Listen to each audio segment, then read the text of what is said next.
you go on that run and you go to the final at Wimbledon, things don't go your way, you lose in the final. How defeating was that? That was really tough for me, especially because to get to the final, I actually hadn't lost a set. So I was really winning all my matches quite in a straightforward way. And then I got my butt kicked in a straightforward way in the finals. So it was tough. I didn't, feel like I deserved to win at all because I totally, got dominated on the court. But that one was, a lot of tears after that one. You mentioned tears and emotions, like coming right off the court after that run. And like you said, like it was a really, really tough match for you. Did you feel like you could talk about how you were feeling in that moment? Like as we get to mental health, or was it just like bury it in the locker room and then go out and just try to keep winning in the next tournament? Well, with my inner circle, I remember just going straight to my coach and like crying in his shoulder and holding the trophy and not even feeling like I deserve to hold this trophy right now, and crying to my mom, of course. I would say was still like expected to feel, down mentally and things like that. That wasn't when I started feeling the more pressure of the whole keep your mental health wrapped up. Okay, you lost in the finals of Wimbledon. That's expected to be sad about. But you just brought up there, that wasn't where you felt that like, I don't know if shame or not be able to open up about your mental health. When did that come into play when you felt like, because again, in sports, and I feel like tennis, because it is an individual sport, you have to be even more macho and like have that personality and dignity and strength and all this stuff. When did that kind of phase start for you where you were bottling up emotions and felt like you couldn't let them out? I would say that started the year after. So at some point, mid 2015, because I really felt so much incredible weight of pressure and expectations, and I wasn't living up to it. And started getting, tough questions in the press, hate on social media, tough headlines in the news. And that's when it really started being hard for me. And I didn't, expect this turnaround to happen because I was so loved and adored 8 months prior. But the whole narrative really shifted quickly. That narrative shifting and you talking about being loved, and now I don't want to say you were hated, but like people giving you hate or maybe bad headlines, like you said. But how did that affect your mental health when we're not able to talk about it and be open about it? At least back then we weren't. Exactly. No, back in the day, I mean, before a press conference, we're told like, don't admit weakness, show strength, and don't admit anything that like could show that you are less confident, because your next opponent will see that and be more confident. Like you mentioned, tennis being an individual sport, it's almost even more important to keep that like wall up. I was just going through press conferences, just dealing with these same questions over and over again of like, okay, you've lost 6 matches in a row now. Like people say you're too focused on doing photo shoots and not tennis training. And, what's happening? Why do you keep losing? And over again. And for me, it started affecting me because when you start, like, I wasn't going to seek out what people were writing on social media, but I was forced to do press conferences unless you pay a fine, which we now know from Naomi Osaka. And I'm forced to hear the questions. So like, even if I don't go on my own and doom scroll in my bed, I'm at this press conference and reporters are asking me this question and I have to respond, or at least I have to listen to them. So it's being brought to my attention. It's being forced in my face no matter what. Yeah. And so then through that is how I, put together in my head what people are thinking about me. And, when you hear something, a lot of times you almost start to believe it yourself, right? And I look back, and something I regret is kind of feeling like I let that infiltrate into my mind of like, oh, what they're saying, they're all saying it, or some of them are saying it, or some of them are repeating it. So it must be true.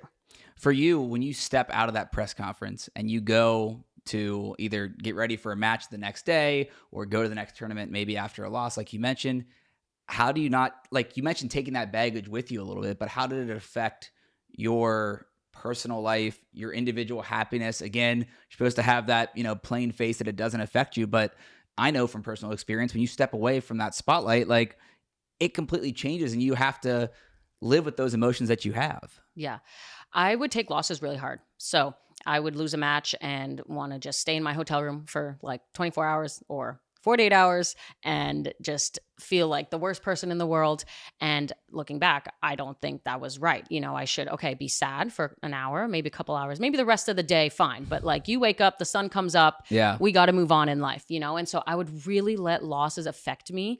And I wish I didn't do that so much because, you know, life is great. It's a tennis Yeah. match. There are people going through so much worse in life. And I should, you know, just be grateful for what I have. I'm playing at Indian Wells. Okay, amazing. I lost my match. Okay, that's okay. Let's get on to the next. And I just like let losses like drag on into like the Yeah. next week. And then it drags on to the next week. And it becomes this like vicious cycle you like play yourself into.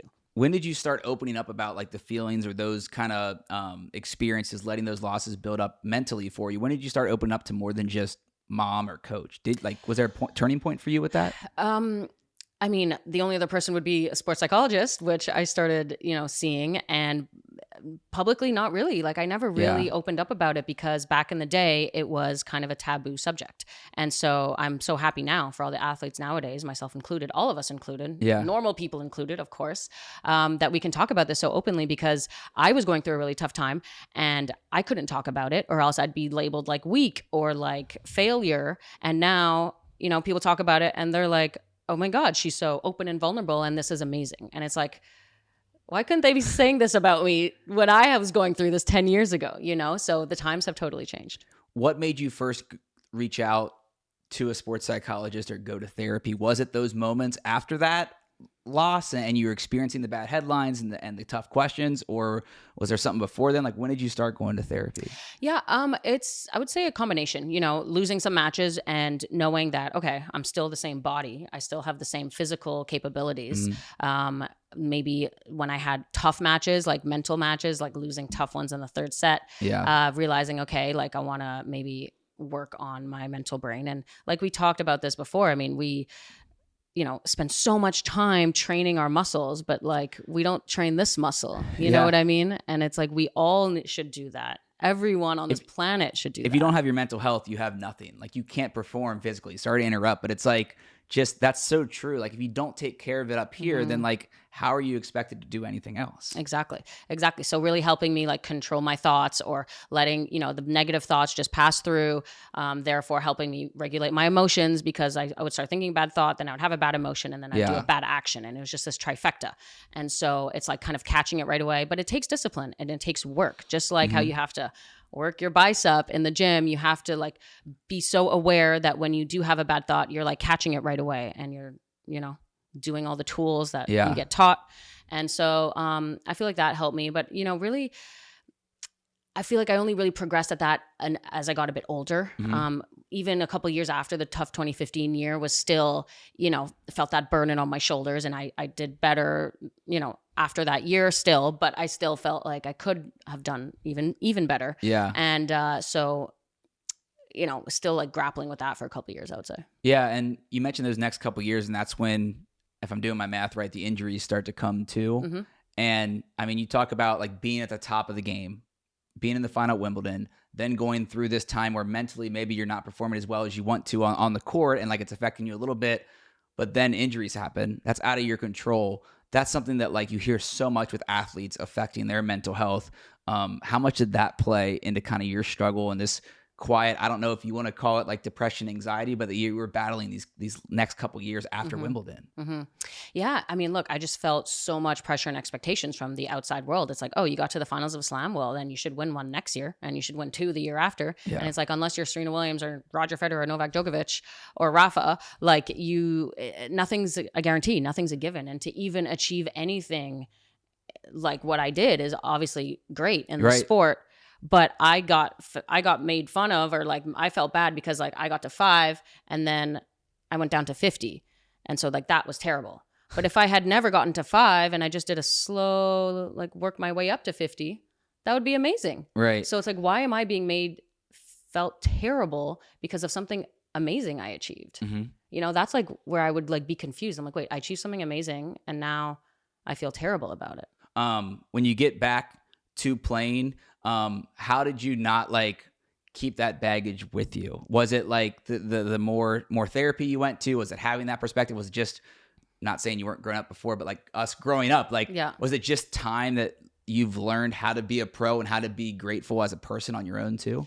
I think a little bit of that maturity, because that gave me perspective. Like I said, in the moment, making the finals of Wimbledon, I'm like, this is normal. But then a year later, I'm like, wow, that was amazing. 2 years later, I'm like, wow, that was amazing. And, I'll still always look back so fondly of those memories. So maturity, perspective really helped. Therapy, my therapist straight up telling me, Jeannie, nobody cares about you, in a way of like, stop worrying about whatever other people think. Yeah. Obviously, I care about my inner circle, the important people to me. I care about what they think, but it was more of just like letting go of everything else. She was like, look, they'll flip the channel on, watch you play tennis, and then they'll flip the channel and go watch football. And it's like, you have to like stop being so self-centered almost, I think we all care too much about what other people think. And that is something that hugely affects mental health. I mean, you look at social media and all that stuff. I mean, it's literally all about other people's lives and trying to show how cool your life is and looking at how cool everyone else's lives are. So that was great. When you really just like, I find it like humbles me to be like, okay, no one actually cares. Like, I'm no just one gives a shit. Like, they can go on with their life. Exactly, I'll go on with mine. Exactly. Like, why should I care so much about what someone who I've never even met thinks? Yeah. And who cares what they think about my life? And I don't even know their life to have an opinion on it. And what does it matter? Like, I'm going to live my life. I'm never going to encounter them. And, they're not going to be there when I'm on my deathbed. Like, it's just this crazy, like putting things into perspective of like, get out of your own head. Like, everything's fine. Life is great. Like, just go play tennis. I'm going to plug the name of the show, but it is a mental game. Exactly. So it's like controlling that and like not just controlling it, but like just taking a step back and like realizing things. Right. Well, and what's your favorite part about therapy? Like, you mentioned your therapist telling you to like get out of your own head or not care what people think, or that you are self-centered, which like you're not, but like in those moments you can see how the analogy works. Yeah. What's your favorite part about therapy? Well, sometimes when I know I have like my therapy session coming up, I'm dreading it. I'm like, oh, I'm gonna have to do this. Like, I'm gonna have to open up and I'm gonna have to say all these things. And every single time I'm done, I'm always feel better. Like, every single time. And sometimes I'm like, I have things I know I want to talk about. And then other times I'm like, oh, this is going to be pointless. I don't even have something I want to talk about. And then boom, an hour goes by and it's like, wow, like stuff came up I didn't even realize. Yeah. And so I just love just being able to talk about vulnerable things, embarrassing things, emotional things. I kind of have a little bit of a wall up as a personality, but inside the wall is very soft. So, not many people see that.